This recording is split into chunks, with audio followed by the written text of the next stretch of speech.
Heidi Aitayan, bonjour, bienvenue au Style, dans le studio de 42 TV. Vous avez longtemps été président de plusieurs associations arméniennes.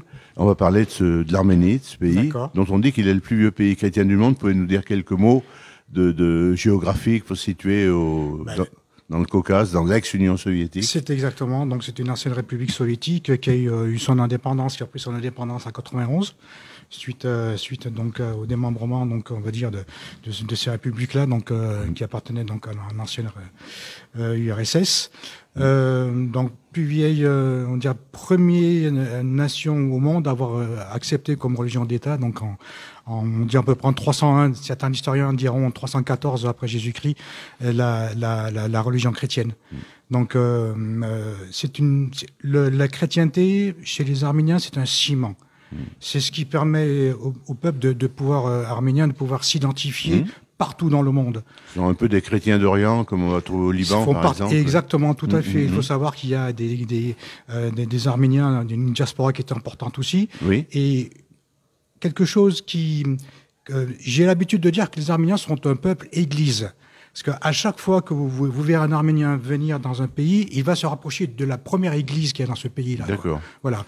Par exemple, à Saint-Étienne, il y a une église arménienne, et les Arméniens qui viennent actuellement... Petite précision, à Saint-Étienne, il y a une église apostolique arménienne, c'est la religion majoritaire, et à Saint-Chamond, l'église catholique arménienne. Donc voilà, si vous voulez, il y a 95% de chrétiens apostoliques, et d'autres, et aussi des catholiques, des protestants aussi, donc voilà. Donc il y a, mais par contre, oui, et c'est, on dit église chrétienne apostolique, parce que ça a été créé par donc la parole chrétienne a été apportée en Arménie avant au IIIe siècle, même au IIe siècle, par deux apôtres qui étaient Saint Thaddée et Saint Barthélemy. Donc voilà. Voilà pourquoi le côté apostolique de l'église arménienne. Alors on va rester un petit peu encore dans l'histoire. Au début du XXe siècle, il y a eu un drame, un génocide, vous pouvez un petit peu résumer. Et malheureusement, aujourd'hui, il y a des pays qui nient toujours ce génocide. Alors, le génocide, historiquement, on va dire on aurait commencé le 24 avril 1915. En même temps, c'est le jour de la commémoration, par exemple, à Saint-Étienne, devant la stèle. C'est ça, donc voilà, chaque année, 24 avril, qui est devenu depuis 2018, avec la loi Macron, une journée nationale de reconnaissance du souvenir du génocide arménien. Le génocide a été reconnu, on va dire, entre les États et les parlements, ce qui est tout à fait différent. À peu près 32 États-parlements qui ont reconnu donc, le génocide. Il y a aussi donc une reconnaissance qui a été faite, mais qui non obligatoire, qui n'oblige pas certains pays, certains gouvernements, donc on va dire, à ratifier donc ce qu'auraient voté les députés ou les sénateurs de ces pays-là. Donc voilà. Par contre, il y a eu on parle toujours de la date du 24 avril 1915, mais ça a commencé bien avant, sous le sultan Abdolhamid II, dit sultan rouge, parce qu'entre 1894 et 1896, il y a eu 300 000 Arméniens qui ont été massacrés, parce que ce qu'ils voulaient les Arméniens, c'est être un peuple à part entière, c'est-à-dire ne pas être juste les vassals des sultans turcs. Des Ottomans. Des Ottomans, tout à fait, absolument. Il faut savoir que à cette époque-là, sur 36 millions que comptait donc l'Empire ottoman, qui était assez vaste, assez large, il y avait 2 millions d'Arméniens, quoi. Voilà. Alors vous avez cité un mot important, le mot diaspora. Il y a effectivement une forte communauté arménienne en France, on y reviendra, mais aussi aux États-Unis et dans un certain nombre d'autres grands pays où en plus beaucoup de ces Arméniens ont réussi, soit dans le monde économique, soit dans le monde politique. Absolument. On a des exemples dans ces différents pays. Absolument. Donc on va dire la diaspora la plus importante est en Russie, puisque c'est un pays qui est proche. Ensuite, donc, on va dire, il y a les États-Unis. La France, ils accueillent donc les Arméniens à partir de 1922-1923, ce qui était le cas de mes grands-parents de deux côtés, paternels et maternels. Donc, ils ont suivi la vallée du Rhône, donc pour venir s'installer, on va dire, sur Saint-Chamond, sur Vienne aussi, exactement, Lyon, Dessines. Oui, Dessines, oui. Il faut savoir, par exemple, qu'à Dessines, il y a une maison de la culture arménienne. Absolument. Qui a un rayonnement régional. Tout à fait. On va dire que la région lyonnaise regroupe à peu près la principale diaspora de la région Auvergne-Rhône-Alpes, puisqu'il y a à peu près 150 000 Arméniens qui sont installés sur Lyon et la région lyonnaise. On peut dire sur l'Auvergne-Rhône-Alpes, il y aura à peu près 200 000 Arméniens donc, qui sont installés donc, voilà, depuis les années même 1930-35. Donc, voilà. Là, on a évoqué la puissance de l'Empire ottoman. Oui. Malheureusement, il y a quelques années, eh bien, un conflit armé a ressurgi dans le pays d'origine de vos parents, de vos grands-parents. Voilà. Alors, juste une aparté, une précision. Oui. Mes grands-parents sont venus de ce qu'on appelait avant l'Empire ottoman. Oui. Ce qui est actuellement, donc, c'est les 10% qui restent on va dire, de la Grande Arménie. Oui, oui, oui. Qui a été...